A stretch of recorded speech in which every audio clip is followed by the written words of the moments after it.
Barkanmu da yau. A yau zan yi tsokaci ne akan mata wadda ake yawan lalata da su. Kafin mu shiga daga ciki, ina roƙon duk wanda bai yi subscribe ba ya danna subscribe, sannan ku danna alamar ƙararrawar sanarwa ta yadda za mu sanar da ku da zarar mun ɗora sabon bidiyo. Yanzu lokaci ya canza, yanzu ba kamar da ba ne, komai ya riga ya canza. Sabon abu kawai ke ɓulla, abubuwan da zai kai ka ya baro ka. Saboda haka naga ya dace mai tsokaci akan wannan al'amura, saboda iyaye wasu sun yi sake ga 'ya'yansu, wanda yanzu abubuwa ba kamar da ba ne, komai ya canza. Lalata ko ina, fyaɗe, shaye-shaye da sauransu, sace-sacen mata da kuma mazaji. Don haka ya kamata mu kiyaye, dole hakan ta canza.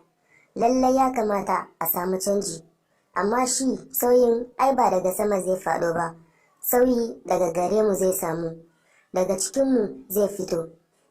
Ga uwayenmu waɗanda suka haife mu kuma suka raine mu cikin soyayya da tausayawa, ya kamata mu nuna godiya ta hanyar kare matan da suke cikinmu da tausaya musu a cikin zukatanmu.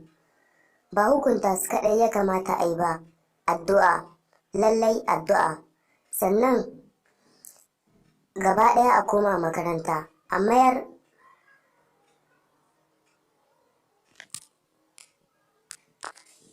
mayar da gaba ɗaya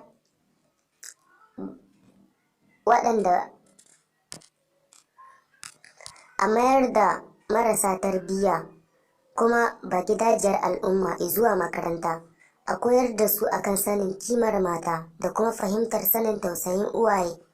Shi kenan abin da zan ce.